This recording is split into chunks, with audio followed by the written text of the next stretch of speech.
PTI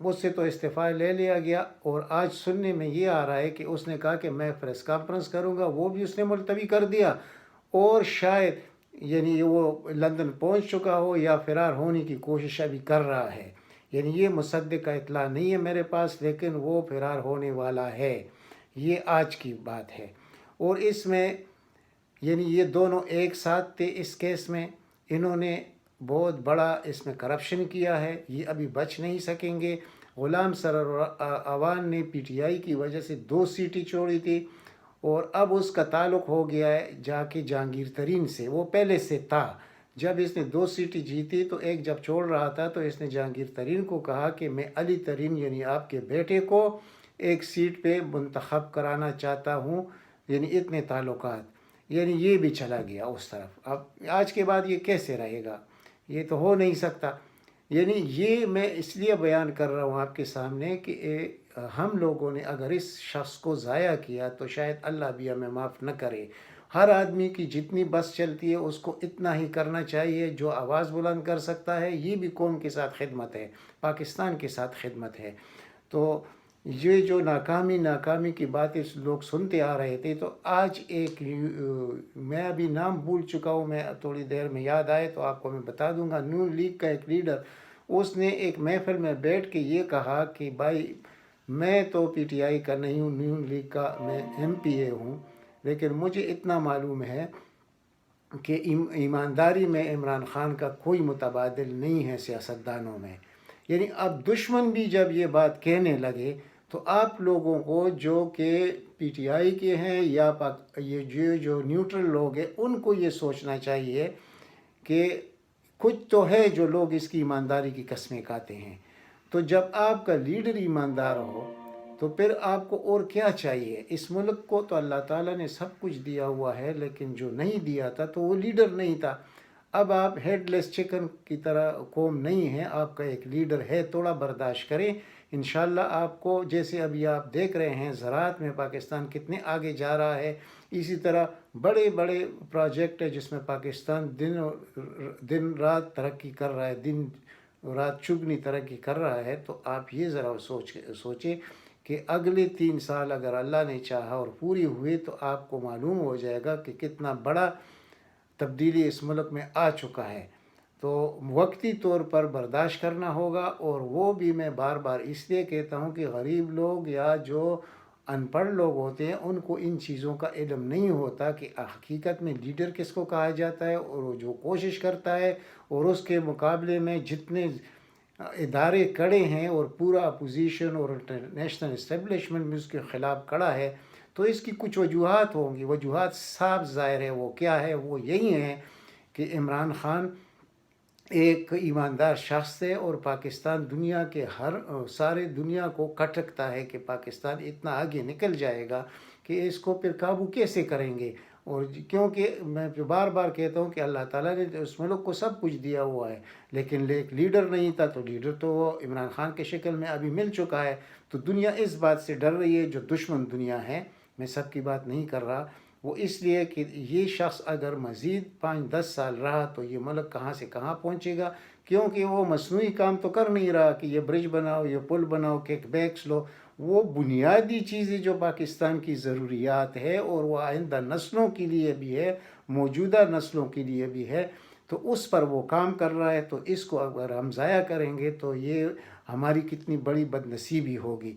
تو اس پر یہ بات تو میں نے کر دی۔ اب آپ کو میں کچھ اور چیزیں بھی بتانا چاہتا ہوں کہ یہ جو شیخ رشید نے ندیم ملک کے ساتھ پروگرام میں کہا کہ ہاں 4 وزراء چیف آف آرمی اسٹاف کو مل چکے ہیں اور انہوں نے کچھ شکایتیں لگائی ہیں، یہ بات میرے علم میں بھی ہے۔ تو پہلے تو میں شیخ رشید کو ذرا وارن کر دوں کہ آپ اپنی جگہ رہی ہے، جو ڈرامہ بازی آپ کو آتی ہے وہ کسی اور کو نہیں آتی۔ یہ حقیقت ہے کہ 4 وزراء ملے ہیں، اور وہ کیوں ملے ہیں اس کی میں بات کرتا ہوں۔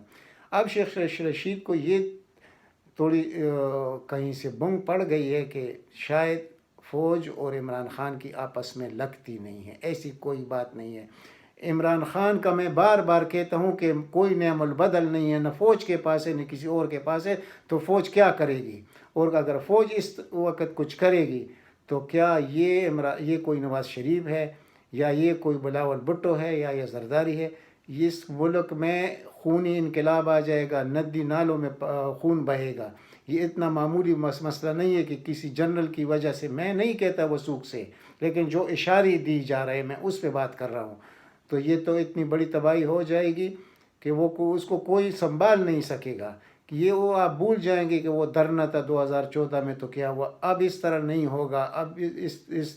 اب جو بالکل ڈائی ہارٹ لوگ ہیں پی ٹی آئی کے، وہ مرنے مارنے پر تلی ہوئے ہیں۔ اگر کوئی بھی حرکت کہیں سے بھی کسی ادارے سے بھی آتی ہے تو ان کے لیے بہت بڑا قیمت چکانا پڑے گا، اور یہ ملک کے لیے بھی بہتر نہیں ہوگا اور ان اداروں کے لیے بھی بہتر نہیں ہوگا۔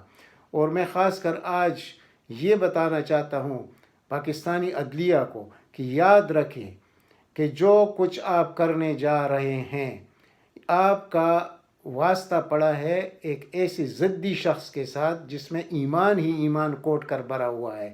آپ لوگ اس سے جیت نہیں سکیں گے۔ یہ جو مزے آپ اڑا رہے ہیں اور جو کچھ آپ نے بادشاہت شروع کی ہے پاکستان میں، یہ آپ کے ہاتھوں سے نکل جائے گا۔ اس شخص کو آپ نقصان نہیں دے سکتے۔ میں بار بار کہتا ہوں، آج میں آخری بات آپ کو یہ سخت الفاظ میں کہہ رہا ہوں عدلیہ کو کہ ہوش کے ناخن لیں۔ جو ریلیف آپ لوگوں کو دے رہے ہیں، یا کل دے رہے ہیں یا پرسوں دے رہے ہیں، اس کا بہت بڑا نقصان ہوگا عدلیہ کو۔ اور عدلیہ کے متعلق جو سوشل میڈیا پر اور عوام جو کچھ کہہ رہے ہیں، ہم وہ باتیں ادھر آپ کے سامنے کر نہیں سکتے، تو ان کو ہوش کے ناخن لینے چاہیے۔ یہ بات اب میں بیان کرتا ہوں۔ شیخ رشید نے جو پروگرام میں کہا، شیخ رشید نے یہ کہا کہ ہاں 4 وزراء ملے تھے کوئی شکایتیں لگانے کے، اور اس نے نام لیے تھے، میں نے وہ نام لکھی ہوئی ہیں ادھر، شاید ابھی مجھے مل جائے کہیں سے، تو اس میں ہاں شیخ رشید تھا، یہ شیخ رشید نے تو کہہ دیا کہ 4 وزراء تھے۔ اس میں اسد عمر تھا، پرویز خٹک تھا، یہ جو غلام سرور اوان ہے یہ تھا، اور ایک آدمی اور ہے۔ تو اب اسد عمر کے متعلق آپ لوگ میرے پلے لسٹ میں جائیں تو کم از کم یہ 2.5 سال میں آپ کو میرے 8 سے 10 ویڈیوز ملیں گے جس میں انہیں یہ کہا تھا کہ کبھی بھی اسد عمر کو قوم وزیر اعظم کی حیثیت سے تسلیم نہیں کریں گے۔ اور یہ شخص لگا ہوا ہے کہ میں نے تو ان کی دشمنی کرا دی، جہانگیر ترین کی اور عمران خان کی اور شاہ محمود قریشی کی، میرے ساتھ یعنی اس کے ساتھ جو پڑا ہے اس کا۔ تو اب میں اس وقت یعنی وزیر اعظم تو نہیں بن سکتا، لیکن میں عمران خان کو گراؤں گا تو تب وزیر اعظم بنوں گا۔ تو یہ اگر آپ کو یاد ہو، جب عمران خان نے اسمبلی میں تقریر کی تھی آج سے 1.5 سال پہلے کہ اگر میں نہیں رہا تو اور کوئی ہوگا میری جگہ، لیکن پی ٹی آئی سے ہوگا، تو لوگوں نے یہ سمجھ لیا اس وقت، اور یہ وہ معلوم کرنے کے لیے کہہ رہا تھا، یہ اسمبلی کے فلور پر عمران خان نے کہا تھا، تو یہ خوشی کی سے پھول ہی نہیں سما رہا تھا یہ اسد عمر۔ دیکھیں یہ میں نے کتنی دفعہ یہ ذکر کیا ہے کہ یہ شخص اپنا جو اصلیت ہے اس کی وہ ظاہر ہوگا۔ تو یہ گیا یہ 3 وزراء کے ساتھ، اور اس کی ملاقات ہوئی جنرل باجوہ صاحب کے ساتھ، اور شکایتیں لگائی، یہ سب کچھ۔ اور میں پہلے سے یہ چیز ہر وقت بیان کرتا رہا ہوں 10-12 ویڈیوز میں کہ یہ شخص اس کیٹیگری کا ہے کہ یہ کبھی بھی اس کی خواہش دم توڑ نہیں سکتی وزیر اعظم بننے کی، حالانکہ اس کا کوئی حل کا انتخاب بھی نہیں ہے، یہ کونسلر بھی نہیں بن سکتا۔ یہ جس کا سیٹ تھا وہ میں کیا بتاؤں، وہ اس نے اس کو عنایت کیا، وہ سیٹ اسلام آباد والا جو اس کا اپنا سیٹ تھا منت سماجت سے، تو اس کو دے دیا، اور دوبارہ بھی جب انتخاب ہوا تو تب بھی اس کو دے دیا گیا اس شخص کی، اس لڑکی کی وجہ سے۔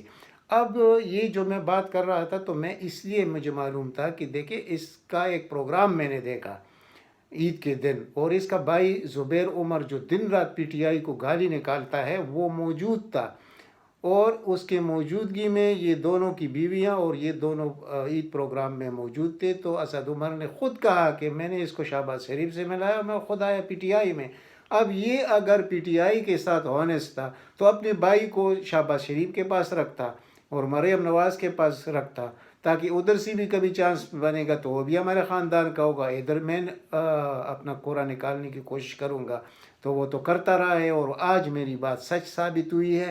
تو آپ لوگ ذرا مہربانی کریں میرے پلے لسٹ میں جا کر آپ دیکھ لیں کہ میں نے جو کہا تھا اس وقت وہ کیا تھا اور آج جو کہہ رہا ہوں اس کا نتیجہ کیا نکلا.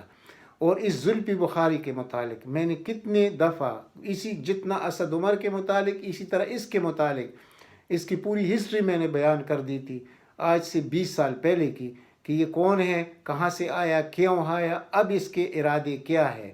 یہ خود اپنے بھائی کو وزیر اعلیٰ پنجاب بھی بنانا چاہتا تھا. یہ بہت دکھی ہے غریب, لیکن اتنا مال کمانے کے بعد بھی یہ دکھی ہے. یعنی پی ٹی آئی کی طرف سے بڑا کرم ہوا ہے بعض کرپٹ لوگوں پر, تو یہ افسوس کی بات ہے. لیکن اب جو خان نے فیصلہ کیا ہے کہ جو پی ٹی آئی کے اپنے اصل ورکر ہے ان کو سامنے لایا جائے گا. پہلے جو کچھ بھی ہوا الیکٹیبل کا, اور یہ شخص تو میں اس میں نہیں گنتا کہ یہ الیکٹیبل یا کیا, یہ تو کسی نہ 3 میں ہے نہ 13 میں ہے, بس اس کا تو تک لگ گیا اور یہ آ گیا. بس اس سے زیادہ بات نہیں کرتا. لیکن مجھے معلوم تھا کہ کہاں یہ وار کرے گا. یہ بھی اسی طرح غلام سرور کی طرح یہ بھی وار کرے گا. یہ ایسے نہیں ہے. جس کے ساتھ بھی عمران خان نے اچائی کی ہے اس نے چورا گوم پایا اس کی پیٹھ میں. تو اب تو انشاءاللہ میرا جتنا خیال ہے تو اب آئندہ کے لیے وہ بہت زیادہ ان چیزوں کو ریکگنائز بھی کرتا ہے, کنسیڈر بھی کرتا ہے, سوچتا ہے دن رات ان باتوں کو. تو اب اس کو ایک ایک کا پتہ چل چکا ہے. وہ کون عثمان بزدار کے خلاف کون کس کے کان بھر رہا تھا. یعنی افواج پاکستان ناراض تھے عثمان بزدار کی سلیکشن پر. وہ ہم بھی نہیں چاہتے ہیں, مطلب عوام بھی, کہ اس آدمی یہ نہیں کہ وہ کوئی غلط آدمی ہے, لیکن جس آدمی کا کوئی تجربہ نہیں ہے تو وہ 12-13 کروڑ عوام کا صوبہ کیسے چلائے گا. تو اس پر تو ہمارا بھی تنقید ہے. لیکن ایمانداری کی حد تک ہے تو آپ یہ تینوں وزراء اعلیٰ کو لے لے اور ایک اس کو لے لے تو یہ اس میں بہتر نکلے گا. تو اب یعنی اس طرح بنا ہوا ہے عمران خان کا کہ وہ جو بھی ایماندار ہوگا اس کے ساتھ ہوگا, خواہ وہ یعنی میں کیا بتاؤں, خواہ وہ ڈیلیور کرے یا نہ کرے. یہ بہت بڑا مسئلہ ہے. لیکن ابھی پتہ چل گیا یہ رنگ روڈ کا, تو یہ پہلے بات ہوئی تھی وزیر اعلیٰ پنجاب سے اور اس نے نمک حلالی کا کام کیا ہے. اس نے کوئی چیز نہیں چھپایا. اس نے یہ نہیں دیکھا کہ اس سے نقصان ہوگا پارٹی کو. اس نے سچ بتا دیا اور آگے پھر انکوائری بڑھی اور یہ خود عمران خان نے خود یہ انکوائری کی. اور اس میں عثمان بزدار کا کردار بھی قابل تعریف ہے. ہم جو بات ہوگی وہ سچ آپ کے سامنے رکھیں گے تاکہ عوام کو کل یہ معلوم ہو کہ کیا سچ ہے کیا جھوٹ ہے اور کیا نقصان دہ ہے اور کیا فائدہ دے سکتا ہے. تو اس لیے میں نے ابھی آپ کو بتا دیا کہ یہ شخص عمران خان کے خیال میں ایماندار ہے تو اس لیے وزیر اعلیٰ ہے اور حقیقت بھی یہی ہے. تو باقی تو تجربہ آ جائے گا انشاءاللہ. جب دوسری دفعہ حکومت آئے گی تو اس کو بھی تجربہ آ جائے گا اگر اس کو وزیر اعلیٰ منتخب کرنا پڑا. اور اس وقت میں نے جو بیان دے دیا کہ یہ خونی انقلاب, یہ میں ویسے عوام میں بات نہیں کر رہا. اب مجھے یقین نہیں ہے لیکن یہ عثمان بزدار کی وجہ سے تھوڑا سا شک ہے کہ افواج پاکستان خوش نہیں ہیں اس شخص کی وجہ سے عمران خان سے.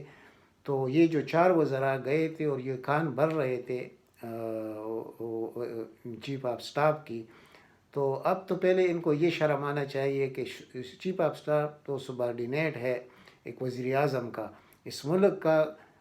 میں نے عدلیہ کے سامنے بھی بات رکھ دی کہ بھائی آپ بھی ہوش کے ناخن لے, یہ شخص کسی کو معاف کرنے والا نہیں ہے. آپ لوگ کچھ بھی کرے, توہین کا وہ کر دے, آپ اس کو نعال بھی کر دے, لیکن اس شخص سے آپ کا چھٹکارا بہت مشکل ہے. تو یہی چیز میں افواج پاکستان میں چند 2-4 لوگ جو ہے ان کو بھی بتانا چاہتا ہوں, ایسے نہ کرے. غلط یعنی اس چیز میں ہاتھ نہ ڈالے جہاں آگ ہو. یہ عمران خان کی مثال اس وقت آگ ہے. اس کے ساتھ جو ہاتھ لگائے گا اس کے خلاف تو اس کا ہاتھ جلے گا. تو بس یہی کچھ کہنا تھا آپ لوگوں کے ساتھ جو شیئر کرنا تھا. تو بس آپ اتنا کریں کہ اس ویڈیو کو سبسکرائب کریں زیادہ سے زیادہ شیئر کرے تاکہ آپ بھائیوں کے ساتھ ساتھ دوسرے بھائی بھی یہ دیکھ سکے اور وہ باتیں ان کو سمجھ آئے. اگر حقیقت ہے میری باتیں تو یہ فائدہ ملک کے لیے ہے، آپ کے لیے، ہمارے لیے ہے. تو پلیز اس کو زیادہ سے زیادہ شیئر کریں. اللہ تعالیٰ آپ سب کو اپنے حفظ و امان میں رکھے. والسلام.